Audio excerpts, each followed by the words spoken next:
17/8/24 പ്രഭാതമുരളി ബാബ്ദാദ മധുബൻ. ബാബ പറയുന്നു, മധുരമായ കുട്ടികളെ, വിനാശി ശരീരങ്ങളോട് സ്നേഹം പുലർത്താതെ അവിനാശിയായ ബാബയോട് സ്നേഹം പുലർത്തൂ. അപ്പോൾ കരയുന്നതിൽ നിന്നും മുക്തമാകും. ചോദ്യം: അൺറൈറ്റിയസ് സ്നേഹം എന്താണ്? അതിൻ്റെ പരിണാമം എന്താണ്? ഉത്തരം: വിനാശി ശരീരങ്ങളിൽ മോഹം വയ്ക്കുന്നത് അൺറൈറ്റിയസ് സ്നേഹമാണ്. ആരാണോ വിനാശി വസ്തുക്കളിൽ മോഹം വയ്ക്കുന്നത് അവർ കരയുന്നു. ദേഹാഭിമാനം കാരണം കരച്ചിൽ വരുന്നു. സത്യയുഗത്തിൽ എല്ലാവരും ആത്മാഭിമാനിയാണ്. അതിനാൽ കരയുന്നതിൻ്റെ കാര്യമേയില്ല. ആര് കരയുന്നുവോ അവർ നഷ്ടപ്പെടുത്തുന്നു. അവിനാശി ബാബയുടെ അവിനാശിയായ കുട്ടികൾക്ക് ഇപ്പോൾ ശിക്ഷണം ലഭിക്കുന്നു.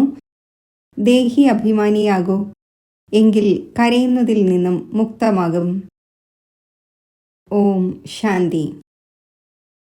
കുട്ടികൾക്ക് ഇതറിയാം. ആത്മാവ് അവിനാശിയാണ്, ബാബയും അവിനാശിയാണ്. അപ്പോൾ സ്നേഹിക്കേണ്ടത് ആരെയാണ്? അവിനാശിയായ ആത്മാവിനെ. അവിനാശിയെ തന്നെയാണ് സ്നേഹിക്കേണ്ടത്. വിനാശി ശരീരത്തെ സ്നേഹിക്കേണ്ടതില്ല.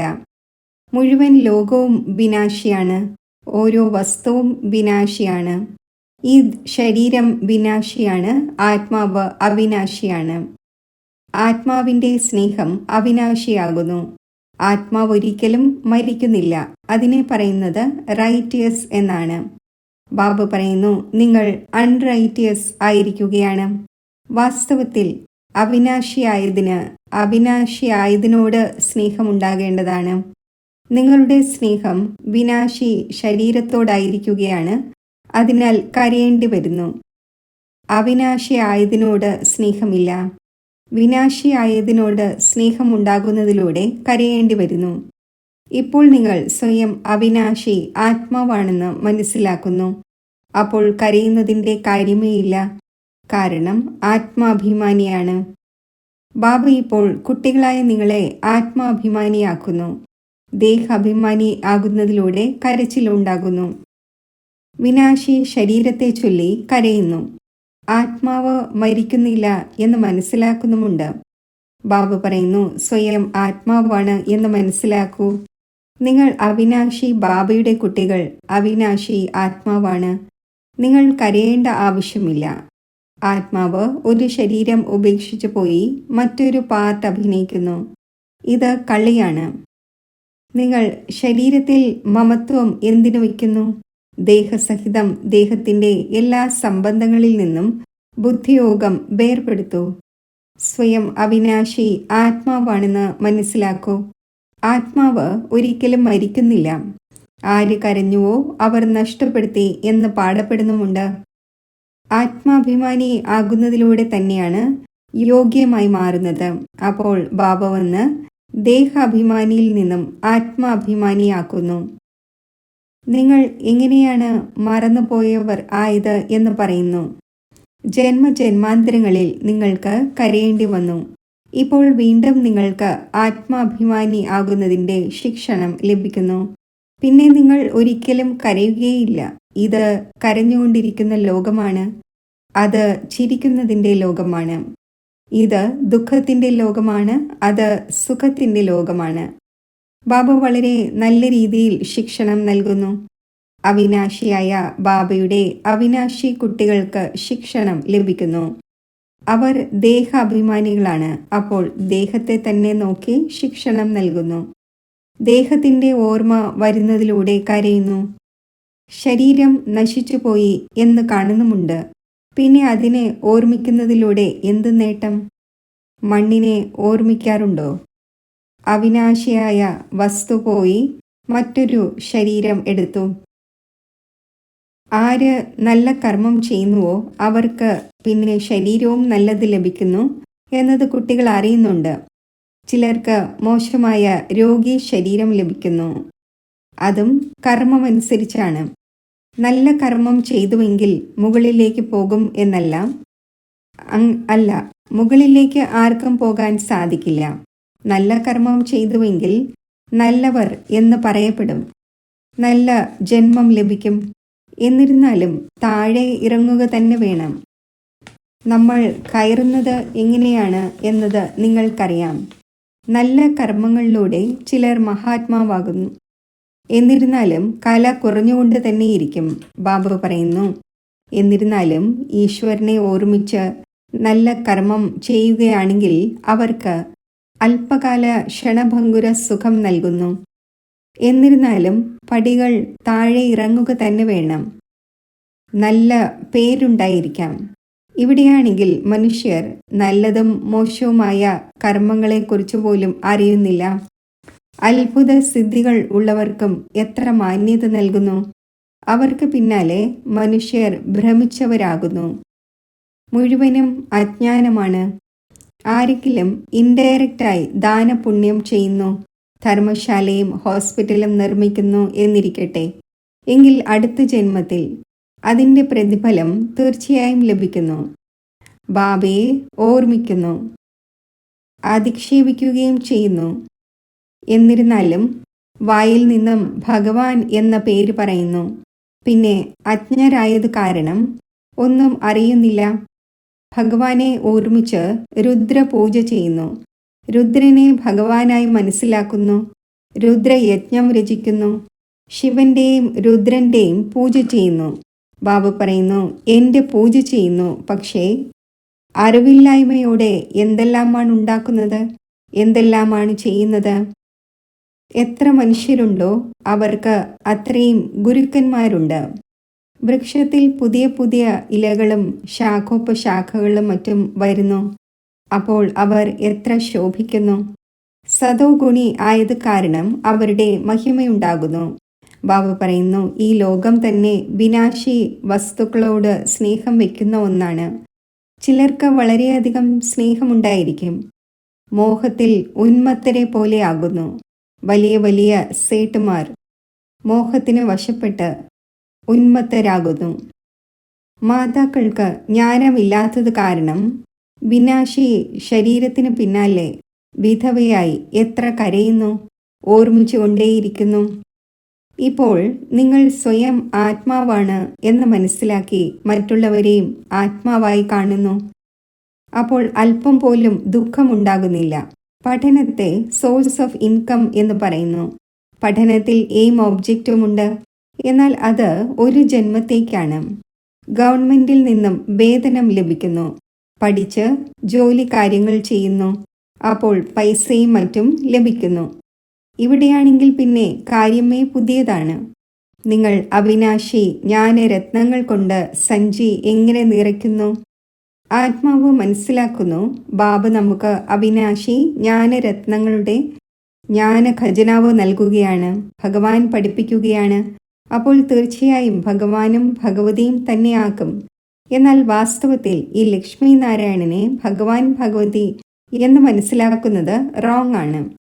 ഇപ്പോൾ കുട്ടികളായി നിങ്ങൾ അറിയുന്നുണ്ട്, ഓഹോ, നമ്മൾ എപ്പോഴാണോ ദേഹാഭിമാനി ആകുന്നത് അപ്പോൾ നമ്മുടെ ബുദ്ധി എത്ര ഡീഗ്രേഡ് ആകുന്നു. മൃഗങ്ങളുടേതുപോലെയുള്ള ബുദ്ധിയാകുന്നു. മൃഗങ്ങളുടെ സേവനവും വളരെ നന്നായി നടക്കുന്നു. മനുഷ്യരുടേതാണെങ്കിൽ യാതൊന്നുമില്ല. റേസ് നടത്തുന്ന കുതിരകളെയും മറ്റും എത്ര പരിപാലിക്കുന്നു. ഇവിടെയാണെങ്കിൽ മനുഷ്യരെ നോക്കൂ, എന്തവസ്ഥയാണ്. നായ്ക്കളെ എത്ര സ്നേഹത്തോടെ പരിപാലിക്കുന്നു, നക്കിക്കൊണ്ടിരിക്കുന്നു, കൂടെ ഉറക്കുകയും ചെയ്യുന്നു.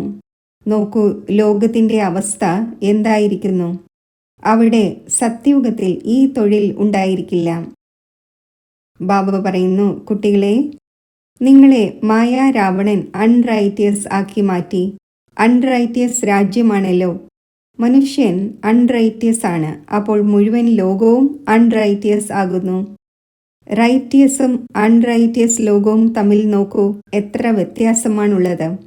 കലിയുഗത്തിൻ്റെ അവസ്ഥ നോക്കൂ എന്താണ്. ഞാൻ സ്വർഗം സ്ഥാപിച്ചുകൊണ്ടിരിക്കുന്നു. അപ്പോൾ മായയും അതിൻ്റെ സ്വർഗം കാണിക്കുന്നു, ടെംപ്റ്റേഷൻ നൽകുന്നു. എത്ര ആർട്ടിഫിഷ്യൽ ധനമാണുള്ളത്. നമ്മൾ ഇവിടെ സ്വർഗത്തിലാണിരിക്കുന്നത് എന്ന് വിചാരിക്കുന്നു.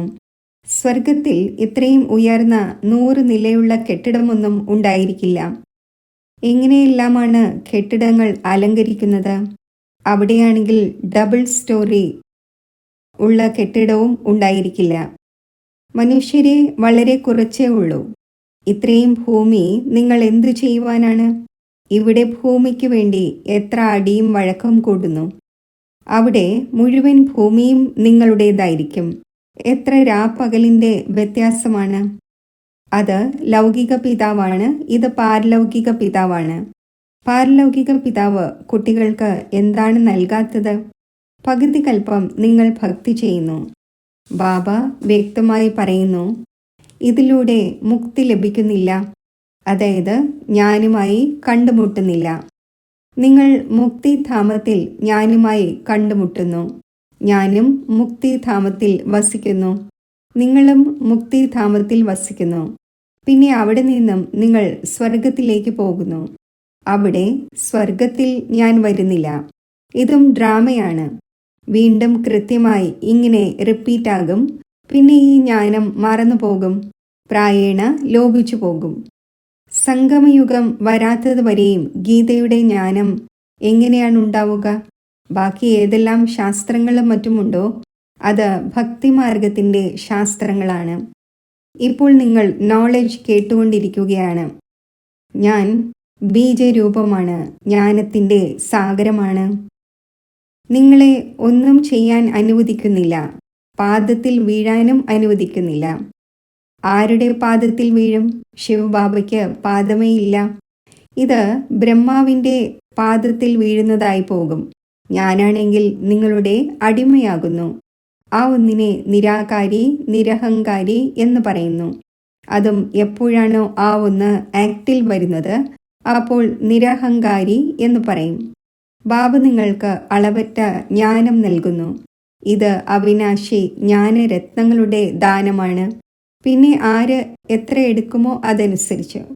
അവിനാശി ജ്ഞാനരത്നങ്ങൾ എടുത്ത ശേഷം മറ്റുള്ളവർക്ക് ദാനം ചെയ്തുകൊണ്ടിരിക്കൂ. ഓരോ രത്നവും ലക്ഷങ്ങളുടേതാണ് എന്ന് ഈ രത്നങ്ങളെക്കുറിച്ച് തന്നെയാണ് പറയുന്നത്.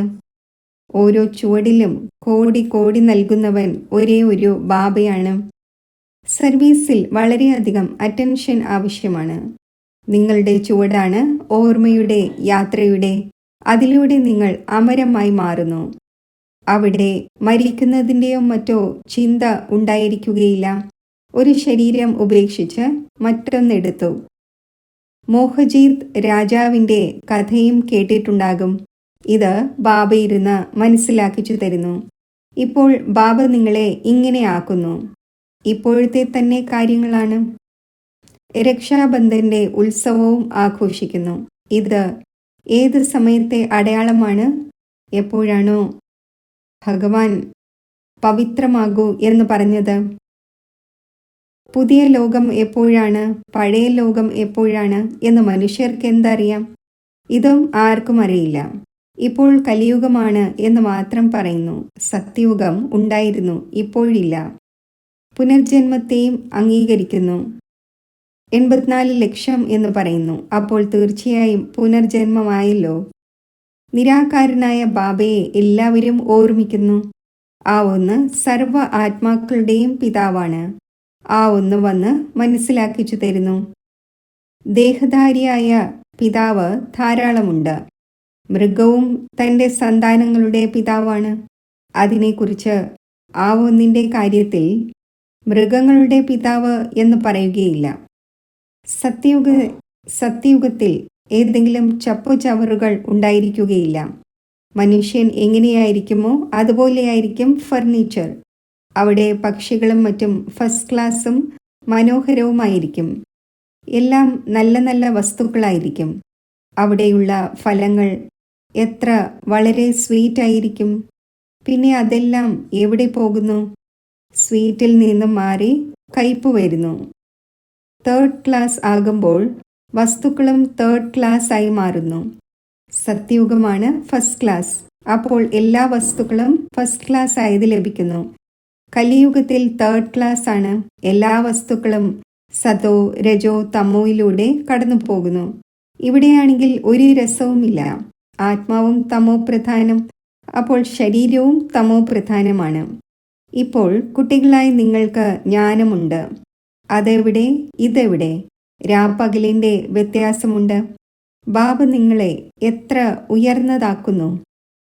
എത്രത്തോളം ഓർമ്മിക്കുമോ അത്രയും ഹെൽത്തും വെൽത്തും രണ്ടും ലഭിക്കും. പിന്നെ എന്തു വേണം? രണ്ട് കാര്യങ്ങളിലും ഒന്നുണ്ടായിരിക്കുകയില്ലെങ്കിൽ ഹാപ്പിനെസ് ഉണ്ടാകില്ല. ഹെൽത്ത് ഉണ്ടെന്ന് വിചാരിക്കൂ, വെൽത്ത് ഇല്ലെങ്കിൽ എന്തിനു കൊള്ളാം? പൈസയുണ്ടെങ്കിൽ ലഡ്കാനയിൽ, അതായത് സിന്ധിലെ ഒരു സ്ഥലത്ത് ചുറ്റിക്കറങ്ങി വരൂ എന്ന് പാടുന്നുമുണ്ട്. കുട്ടികൾ മനസ്സിലാക്കുന്നുണ്ട്, ഭാരതം സ്വർണ്ണ പറവയായിരുന്നു. ഇപ്പോൾ സ്വർണം എവിടെ? സ്വർണവും വെള്ളിയും ചെമ്പും പോയി. ഇപ്പോൾ പേപ്പർ തന്നെ പേപ്പറാണ്. പേപ്പർ ജലത്തിൽ ഒഴുകിപ്പോവുകയാണെങ്കിൽ പൈസ എവിടെ നിന്ന് ലഭിക്കും?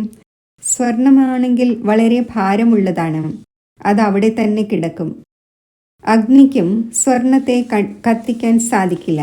അപ്പോൾ ഇവിടെ എല്ലാം ദുഃഖത്തിൻ്റെ കാര്യങ്ങളാണ്. അവിടെ ഈ കാര്യങ്ങളൊന്നും ഉണ്ടായിരിക്കില്ല. ഇവിടെ ഈ സമയത്ത് അപാര ദുഃഖമാണ്. ബാബ വരുന്നത് തന്നെ അപാര ദുഃഖമുള്ളപ്പോഴാണ്. നാളെ വീണ്ടും അപാര സുഖമുണ്ടാകും. ബാബ കൽപ്പകൽപ്പങ്ങളിൽ വന്ന് പഠിപ്പിക്കുന്നു.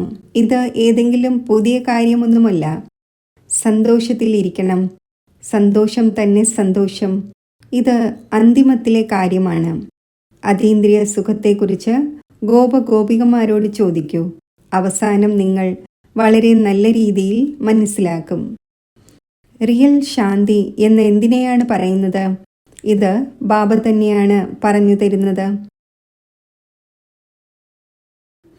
നിങ്ങൾ ബാബയിൽ നിന്നും ശാന്തിയുടെ സമ്പത്ത് നേടുന്നു. ആ ഒന്നിനെ എല്ലാവരും ഓർമ്മിക്കുന്നു. ബാബ ശാന്തിയുടെ സാഗരമാണ്. എൻ്റെ അടുക്കൽ ആർക്കാണ് വരാൻ സാധിക്കുന്നത് എന്ന് ബാബ മനസ്സിലാക്കിച്ചു തരുന്നു. ഇന്ന ഇന്ന ധർമ്മങ്ങൾ ഇന്ന ഇന്ന സമയത്ത് വരുന്നു. സ്വർഗത്തിൽ വരാൻ സാധിക്കില്ല. ഇപ്പോൾ അനേകം സാധു സന്യാസിമാർ ഇറങ്ങിയിരിക്കുകയാണ്. അവരുടെ മഹിമയുണ്ടാകുന്നു. പവിത്രമാണ്. അപ്പോൾ അവരുടെ മഹിമ തീർച്ചയായും ഉണ്ടാകേണ്ടതാണ്. ഇപ്പോൾ പുതിയതായി ഇറങ്ങി വന്നതാണ്. പഴയവർക്ക് ഇത്രയും മഹിമ ഉണ്ടാവുക സാധ്യമല്ല. അവരാണെങ്കിൽ സുഖം അനുഭവിച്ച് തമോ പ്രധാനത്തിലേക്ക് പോയി. എത്ര അനേകം പലതരത്തിലുള്ള ഗുരുക്കന്മാർ വന്നുകൊണ്ടേയിരിക്കുന്നു. ഈ പരിധിയില്ലാത്ത വൃക്ഷത്തെ ആരും അറിയുന്നില്ല. ബാബ മനസ്സിലാക്കിച്ചു തരുന്നു. വൃക്ഷം വ്യാപിച്ചിരിക്കുന്നത് പോലെ ഭക്തിയുടെ സാമഗ്രിയും ഇത്രയുമുണ്ട്.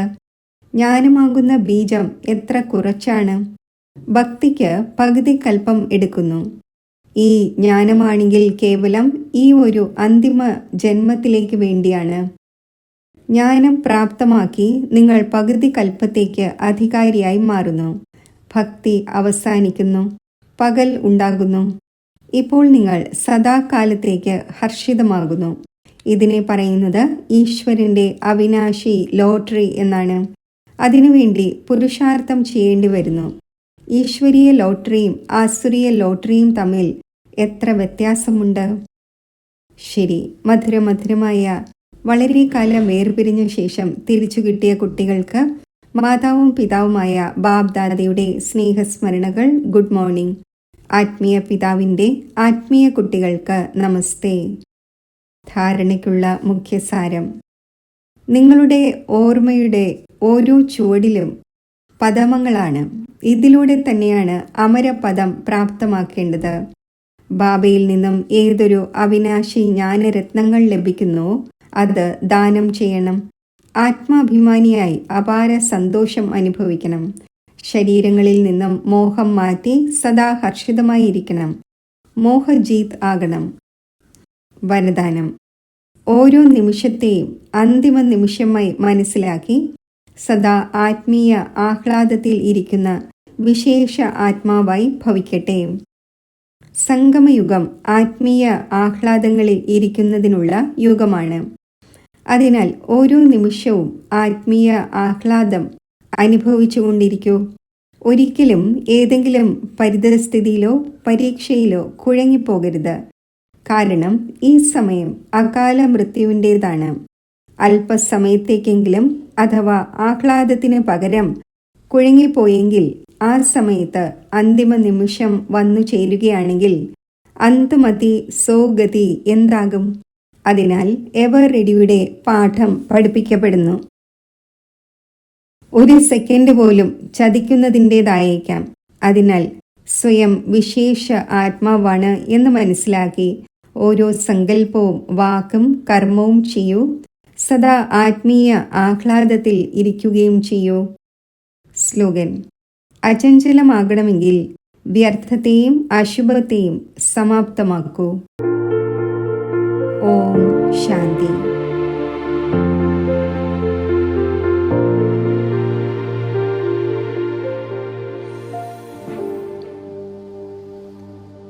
മെഡിറ്റേഷൻ. അന്തർമുഖമായി ഞാൻ സൂക്ഷ്മ ഏകാന്തതയുടെ സ്ഥിതിയിൽ, ഏകാന്തതയുടെ ആനന്ദത്തിൽ സ്ഥിതി ചെയ്യുന്നു.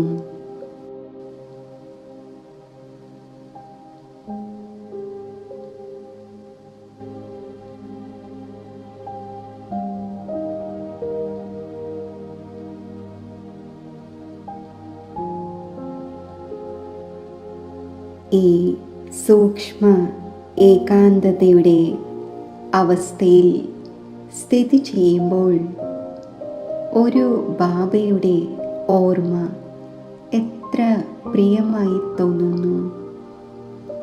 എൻ്റെ ബുദ്ധിയോഗം സഹജമായി ബാബയിൽ യോജിക്കുന്നു.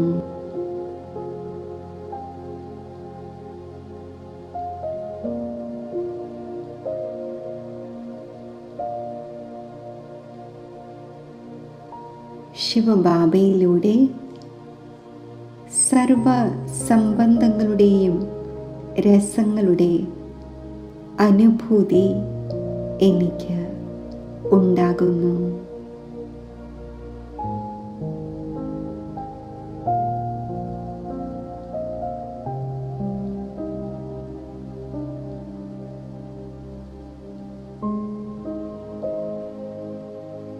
ബാബ എൻ്റെ മാതാവും പിതാവുമായി, ശിക്ഷകനും സദ്ഗുരുവുമായി, ബന്ധുവും സുഹൃത്തുമായി ഞാൻ അനുഭവിക്കുന്നു.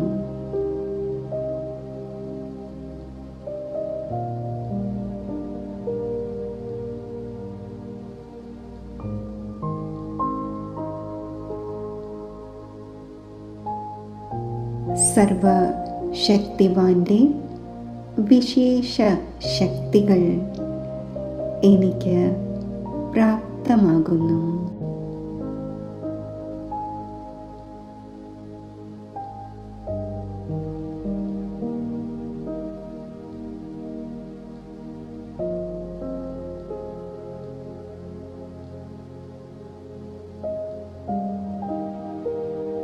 വിശേഷ ഗുണങ്ങൾ എനിക്ക് പ്രാപ്തമാകുന്നു.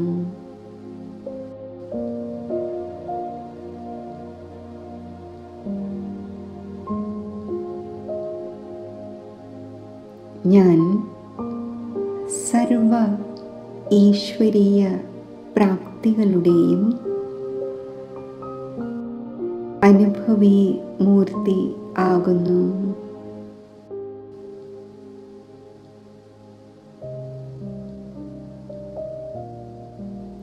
ഞാൻ സഹജമായി സ്മൃതി സ്വരൂപം ആകുന്നു. Light house, might house സ്വരൂപമാകുന്നു.